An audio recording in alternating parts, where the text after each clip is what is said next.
about the program called Peace Trees Vietnam. A number of us are old enough to remember Vietnam and what happened there.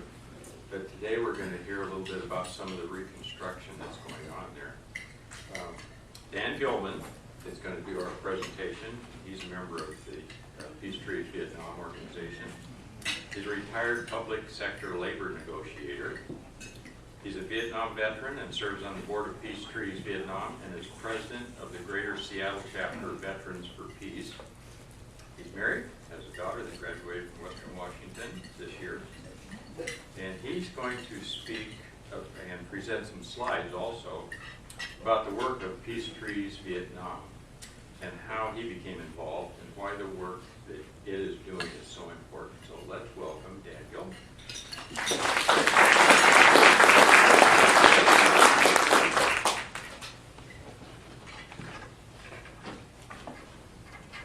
Well, thank you very much for having me.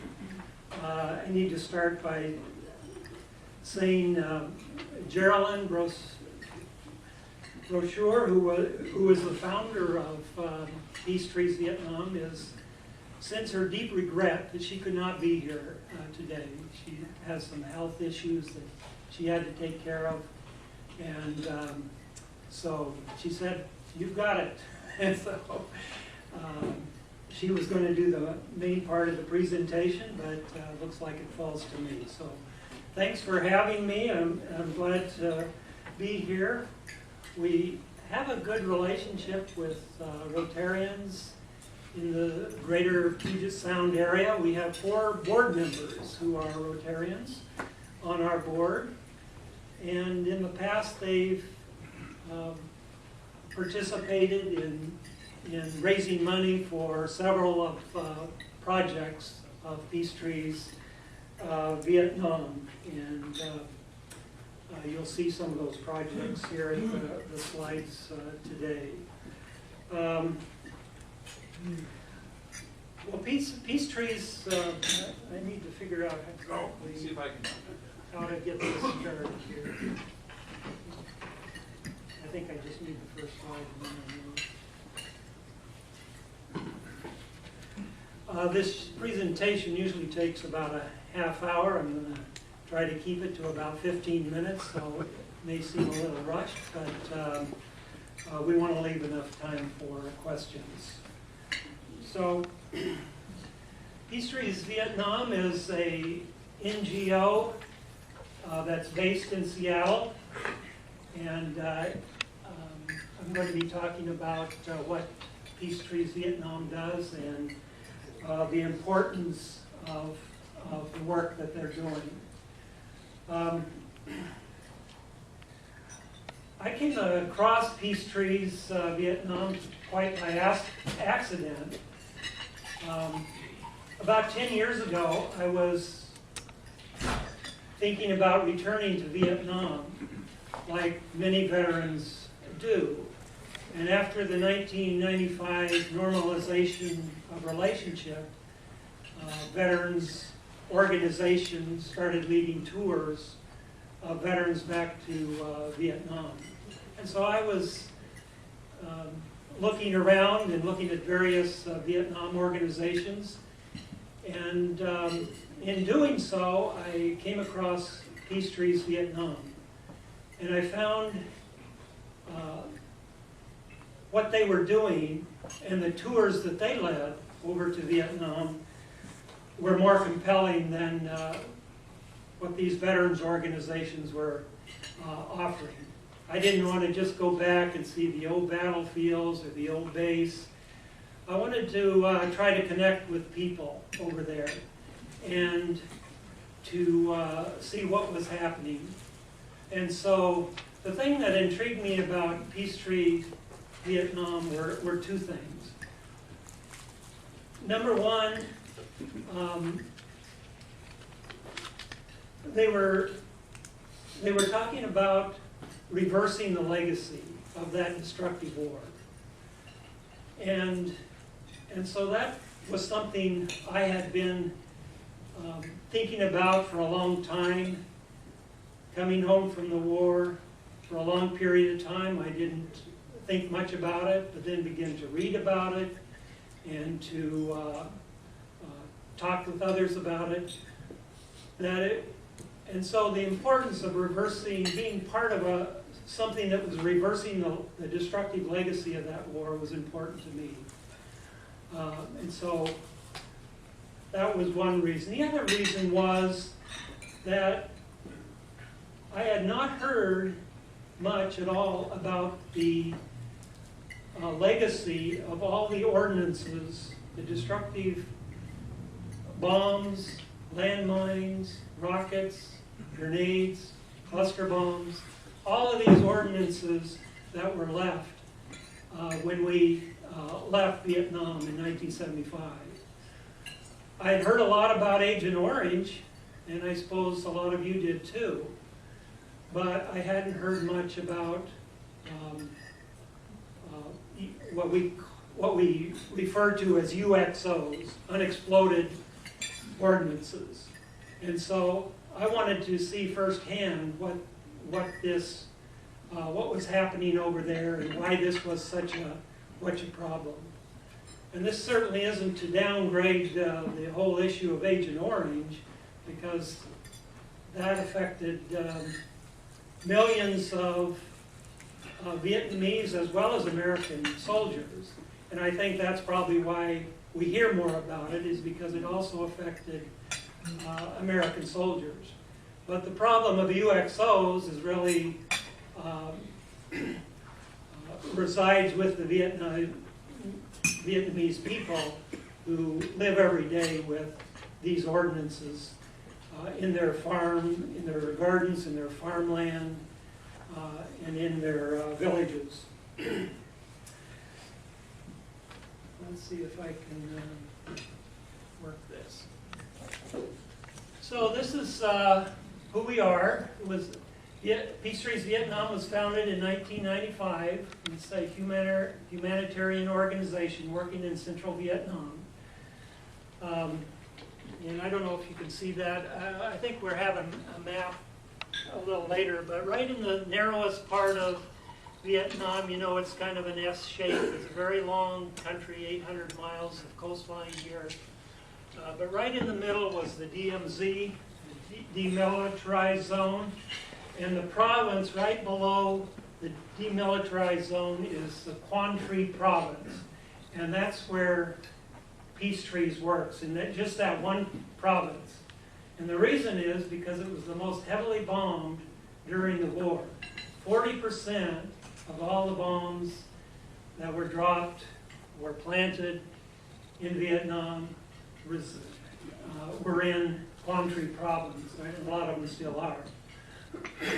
And so the other thing to know about these ordinances, that we dropped about twice as many bombs in Vietnam, mostly in the South, than we did in all of World War II.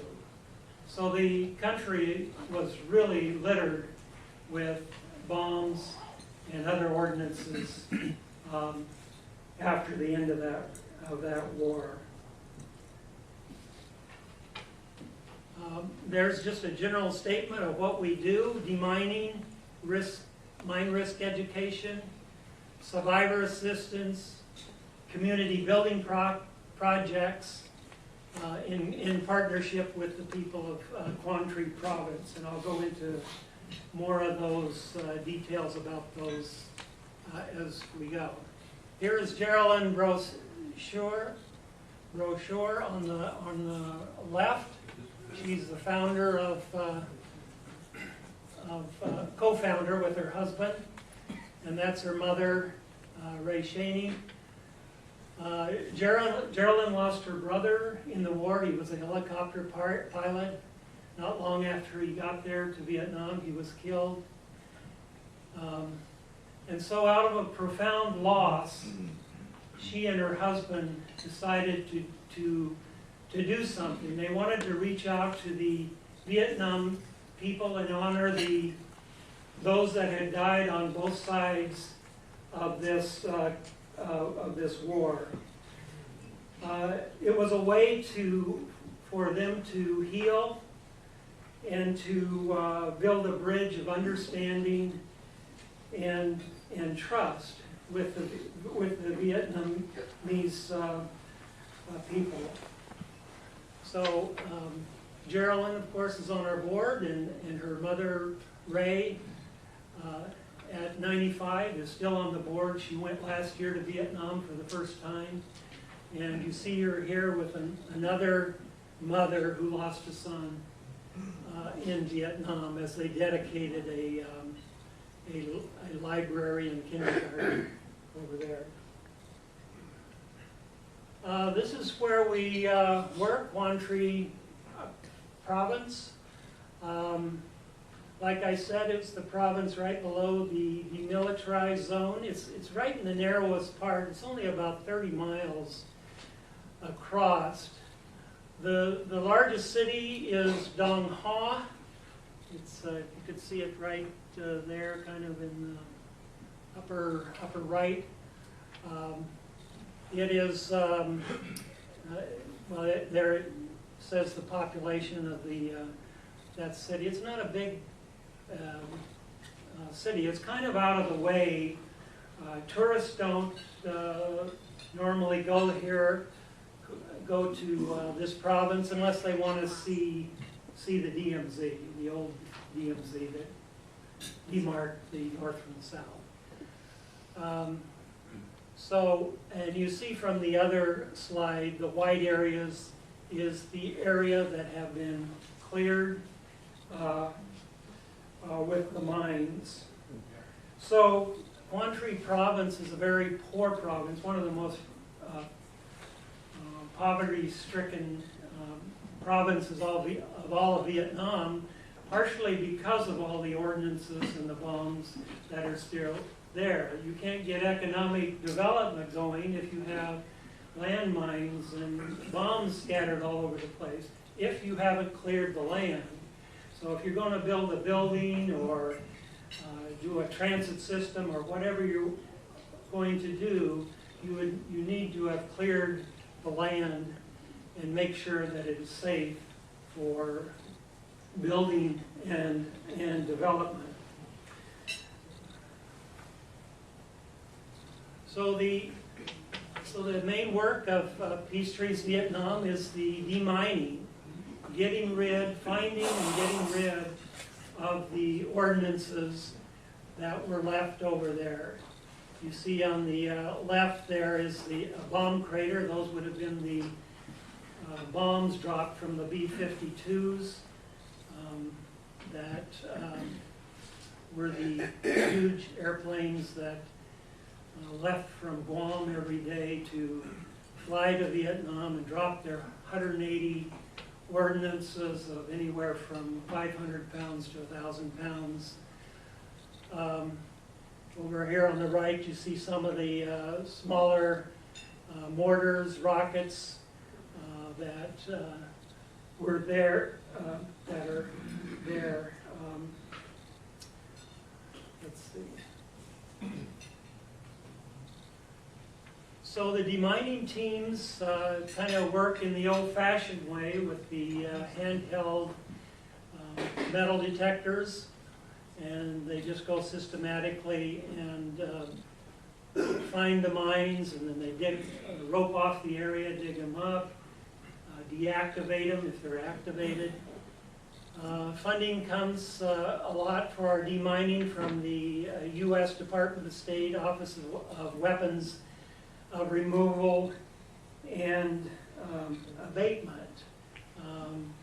They find about an average of 350 bombs or ordinances a month that they take out to a rural area and explode. We have 3 demining teams. One team just responds to emergency.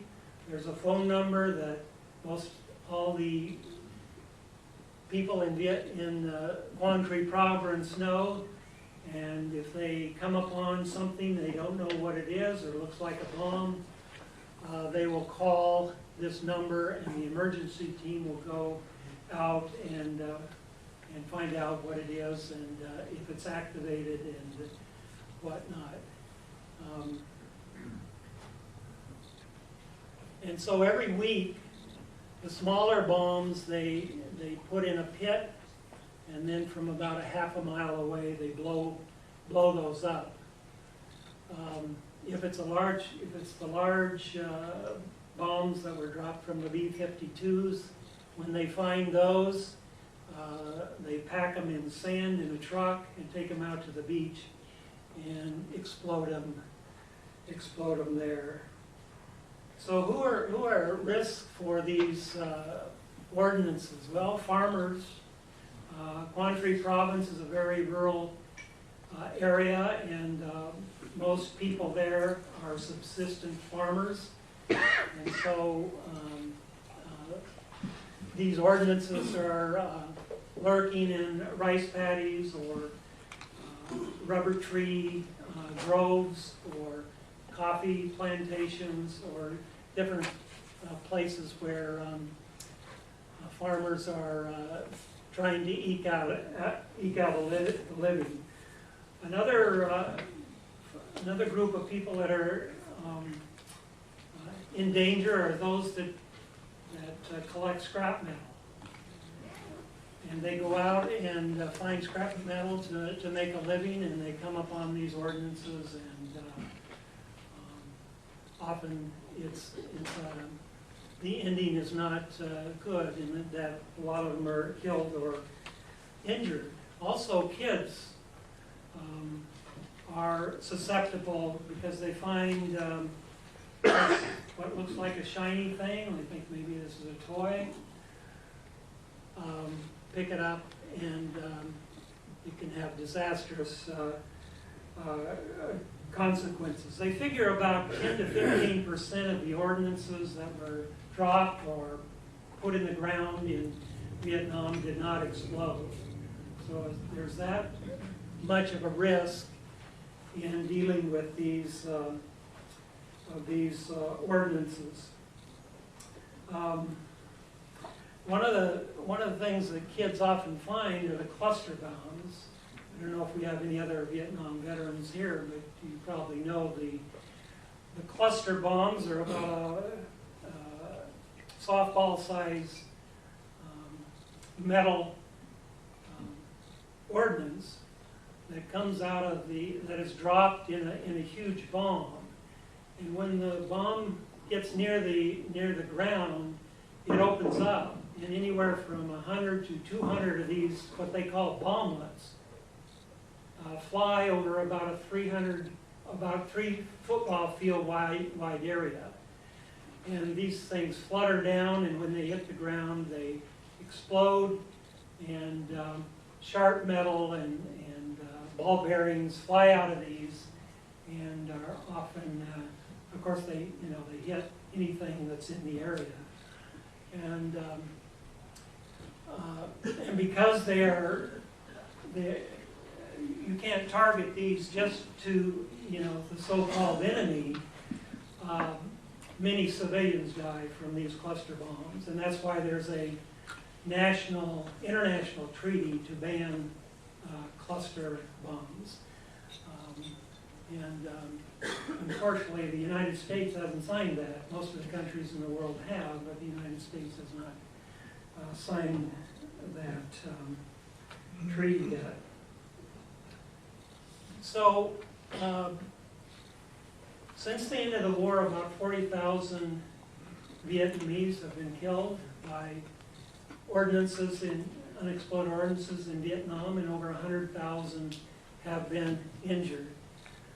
About 11,000 of those are right in Quang Tri Province that have died from UXOs.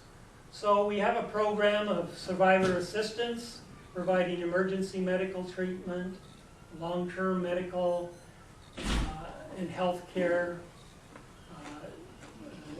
trying to hook them up with prosthetics. Many limbs are often injured in these kind of accidents. Trying to get them back in school if possible, if they're kids, and micro-lending to get families back on their feet, and provide whatever assistance Peace Trees can. You can imagine what a injury of these types do to a family when they're, they lose a limb or injured hands or whatnot. That all of a sudden you're not able to provide for your family, and so the other person has to take up the bulk of that duty. I really need to move. I was going. This gentleman on the right, Ho Van Lai. He was 10 years old when he was walking home from school with his cousins, and they stepped on a landmine. Two of his cousins were killed. He got all of his limbs were injured, and he lost an eye. But after about 2 years, he recovered with the help of Peace Trees, and he finished school. He got and he's gotten into college, and he lives pretty much independently now in a productive life. But there are just many stories like that with the situation over there. We provide mine risk education. The structure on the right here is the Landmine Education Center. It was the first facility that Peace Trees built in Vietnam. It's also the headquarters of our work there in Vietnam. We have 2.5 staff in Seattle, and we have 7 staff in Vietnam that supervises the demining and manages the different programs. But the top floor there is a education center where school classes come and learn about and become aware of the dangers of UXOs and learn to prevent injuries. And it's quite interactive. They have actual unactivated rockets and cluster bombs and things that the kids can actually touch and feel so that they know what they're like. In the summer, we sponsor summer weeks of mine risk education. The kids draw posters, they do essays, and they're very, very talented kids as they learn about the dangers of the UXOs. We sponsor posters in different towns and villages, and there's some of the kids with their drawings there. One of the other great things I think about Peace Trees is that they're just not taking out the negative stuff, destructive legacy, but they're building for the future for the Vietnamese people. And you can see there in Quang Tri province all the things that Peace Trees has built over the 20 years now that they've been active in Vietnam. We built 11 kindergartens, 12 libraries, 1 village of 100 homes on a former military base called Peace Trees Friendship Village, and that's one thing that some of the Rotarians financially supported. 2 community centers. And I'll just talk briefly about each one. Kindergartens, most of the people back from the coast are ethnic groups that the kids grow up not learning Vietnamese, but speak their ethnic language. And so Peace Trees builds these kindergartens to get, kind of like our Head Starts and our preschool programs, to give them a start in learning the language that they're going to have to rely on to compete in the economy and to get jobs. Most of them won't find jobs in Quang Tri province in the rural areas, but they'll have to go to the cities where learning knowing the language is important. It also provides healthy meal programs, and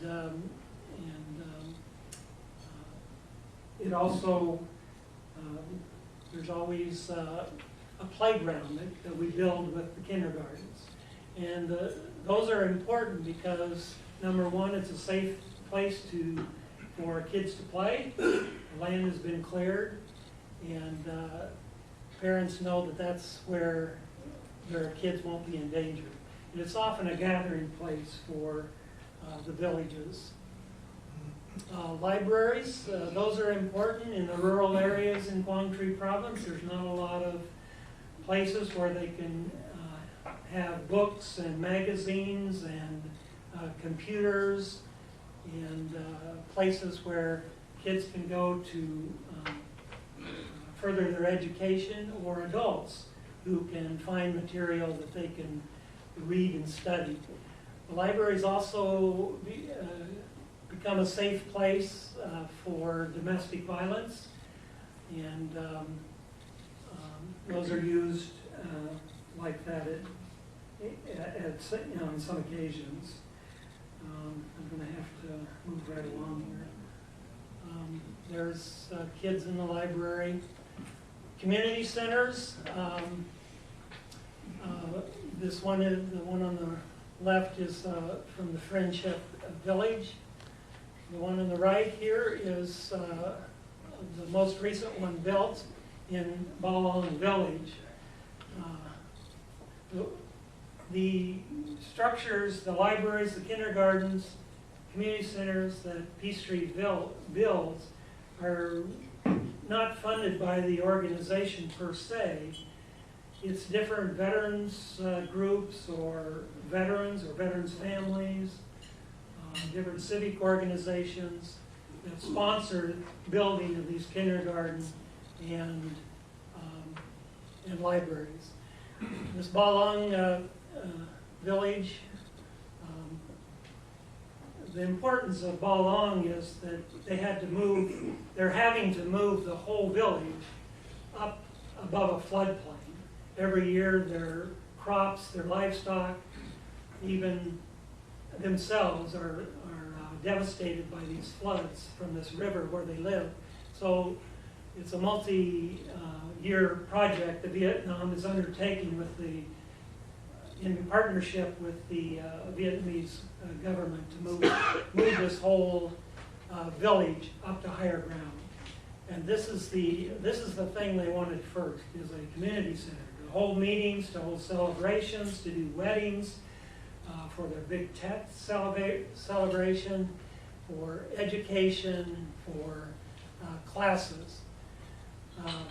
I was privileged to be the sponsor on this community center, and I was over on one of the citizen diplomacy tours last year to dedicate this community center. The area around there, 200 acres, will support about 250 families. This 200 acres, when they demined it, they found 614 ordinances when they cleared the land before building.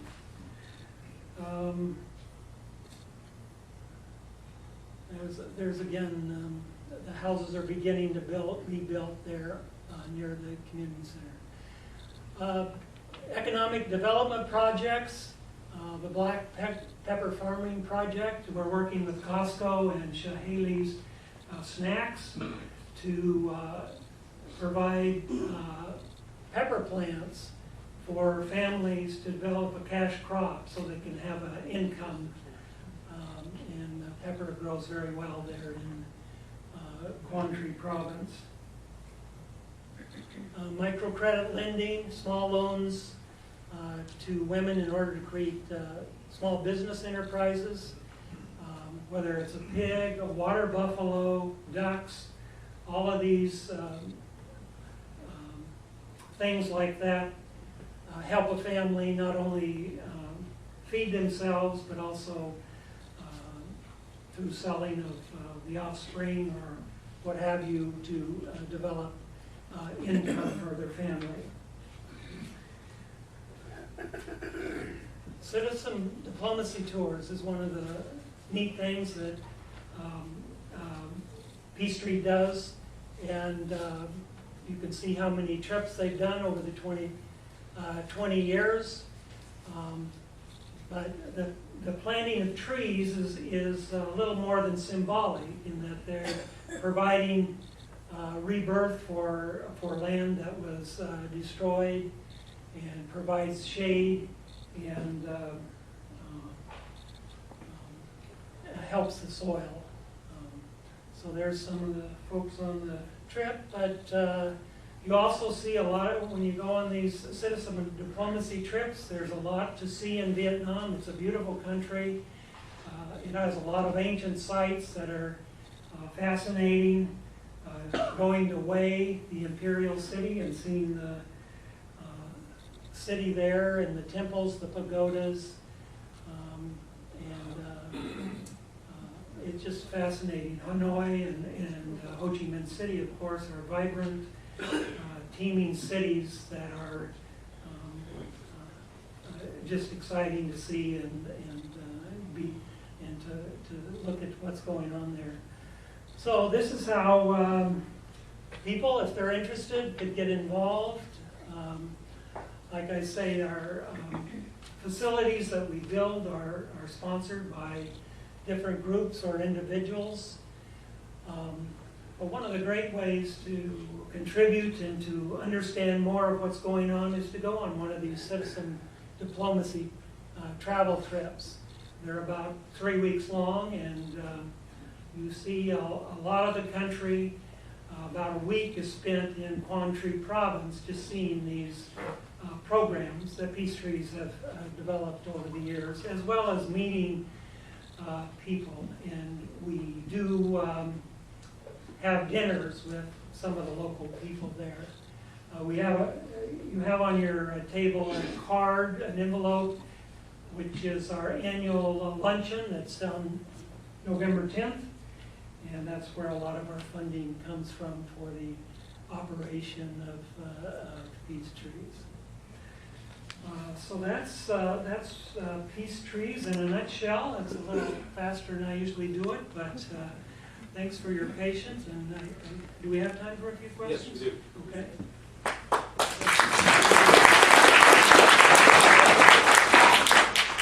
Yes. Back in the late 90s, I was working with Chair Larry trying to get her some funds. And my biggest problem was that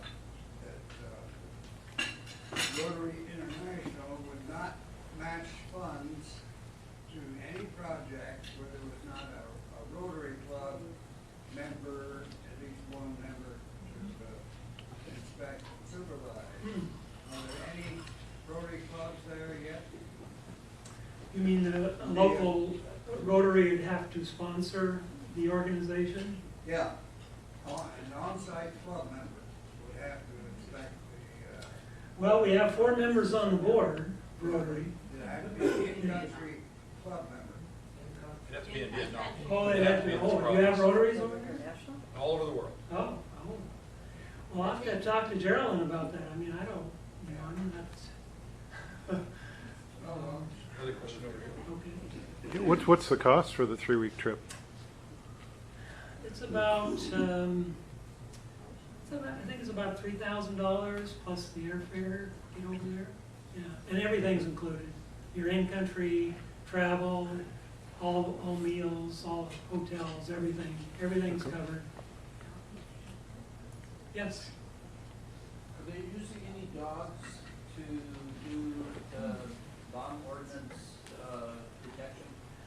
They're not, no. I know there are different ways demining happens in other countries. I know some countries use mice, rats, and different ways, but they just use the old-fashioned handheld metal detectors. And, I'm not exactly sure why. I don't know if that would be a better way to do it or not. Let's do over here. Somebody You already else? had one. Yeah, Well, I want to maybe add on to what Dave was saying, that for funding purposes, I don't know if there's Rotary clubs in Vietnam, and I don't know why there wouldn't be. If there are international grant capabilities, and your Rotarians ought to be able to jump on that. We can get clubs at this end to sponsor with a club at that end.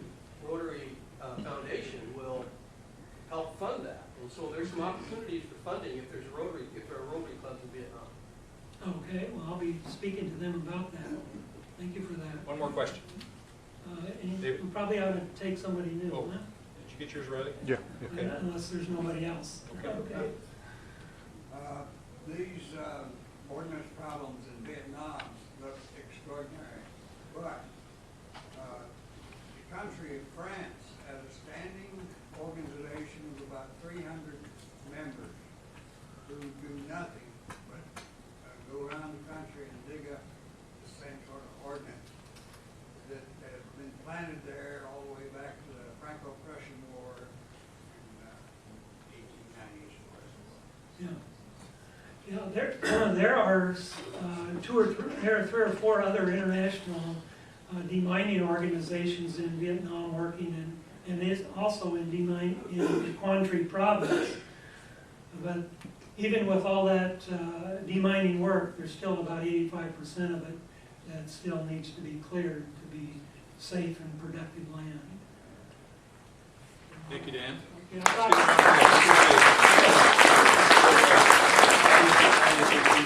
doing great work in Vietnam. We appreciate that. Thank you for coming very much and giving us the interesting talk. In recognition of your joining us today, we're going to donate to the South Sound Reading Foundation in your name a book. And what I try to do every time, what all the press presidents try to do, is match the title of the book to your topic. It was tough finding books on Vietnam or on wars or anything, but I did find one. Since you're kind of telling the other side of the story from a war, I found a book called The Other Side of the Story. And it'll fit just fine. So if you wouldn't mind signing this, we'll again donate it to the South Sound Foundation. And kids get it, obviously. Kathy, you want to work your way up then?